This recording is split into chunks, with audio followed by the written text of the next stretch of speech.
Thanks, Coy, for being here with us today to talk about when to automate with technology and when not to.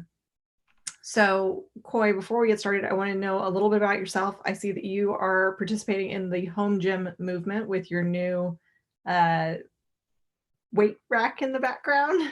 Yeah, most people would call it a pull-up bar, I would Pull-up say. bar in the background. But you're surviving quarantine and ready to teach us something new about automation. Absolutely. I'm going to go ahead and get started here. So there's four main points we look for when we are thinking about automating a process and taking on work for a client. You're tasking to follow a certain pattern. So A, B, C, D, in that order every time. Tasks also might flow between humans and systems. You might have a process get started where some source data on a member needs to come in, and that source data exists in one system, and instead of it being manually entered in the human task, we can pull it in automatically via our process automation software. Additionally, you might need to maintain a log of what work you do. It's important to know when work gets started, when work gets finished, and who's doing the work. A lot of times we'll see on client sites, they might only get the end result. They have no clue when this process started and how many people looked at it and who it took to do the work. Also, work might be regularly missed. So in a similar vein, if you don't know when work starts and you only know when it finishes, you don't really know if it took too long or what the definition of too long is. So it's important to have these process automation tools in place so we can define SLAs and keep track of if those SLAs are missed or made.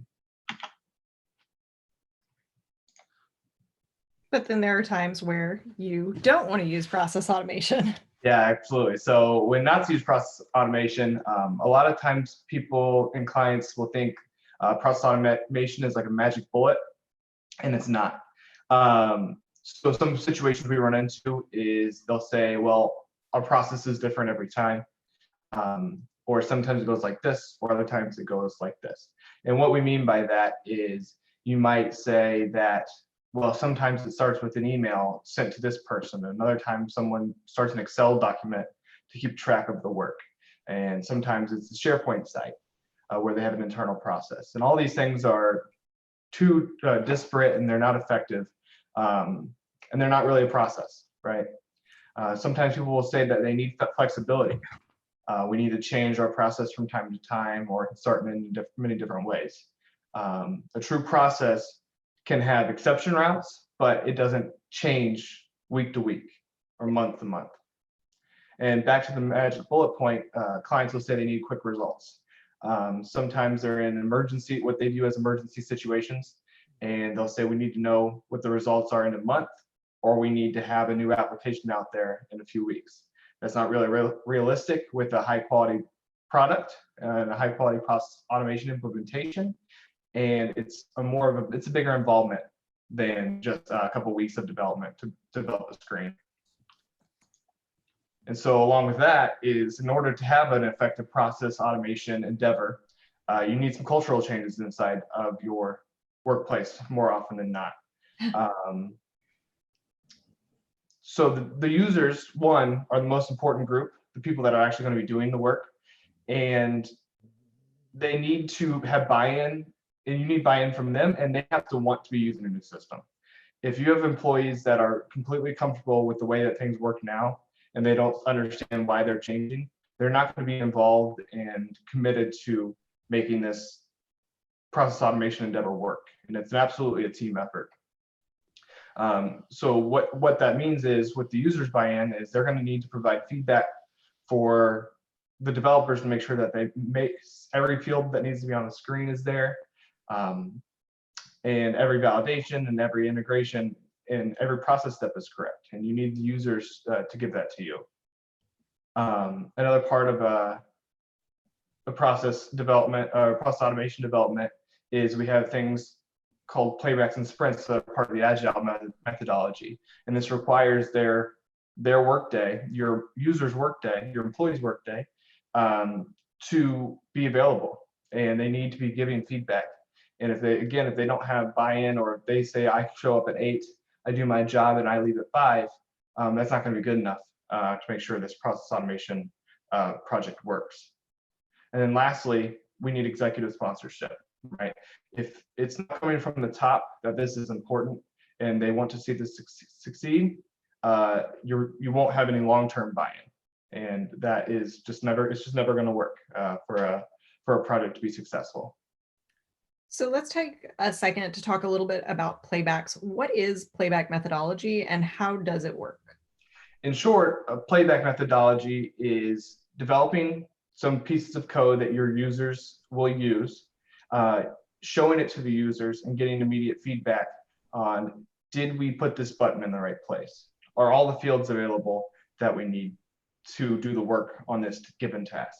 Are the validations in place to make sure that the mandatory data is there and optional data is bypassable? And then immediately we take the feedback and go turn right around with a quick turnaround time in a couple of days to get any feedback. Say, hey, you missed this name field that's really important, or this address line that's really important. We take that feedback and implement it right away. This ensures higher quality of code and it prevents things from getting missed down the line, and it catches our mistakes earlier in the process. We like the idea of failing fast. A lot of people and developers think that failing is a bad thing. Failing is only a bad thing if you're not willing to improve. Failing is the best way to learn in pretty much every walk of life. So it's an effective tool while developing code as well. So we talked earlier this week with Andy about how getting the cultural change and getting people bought into the solution early makes it the most successful. Have you been on a client where, well, actually, I remember being on a client with you where we didn't get adoption up front and we didn't get that early user feedback, and the project didn't go well until the very end? Yeah, and there's multiple facets there. Part of that was they didn't even really want a process solution, right? Which is a bigger part of the buy-in. It's you have to actually have a process for digital process automation to work.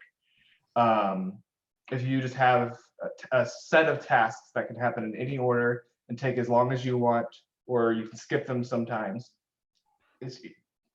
process automation isn't what you're doing. You might be doing something else that needs a technical solution, and that's wonderful, but it's not process automation. I think that's a very important distinction to make whenever you're looking for technology solutions of any kind, that you're solving the right problem, and the problem that you think you have is one that you actually have.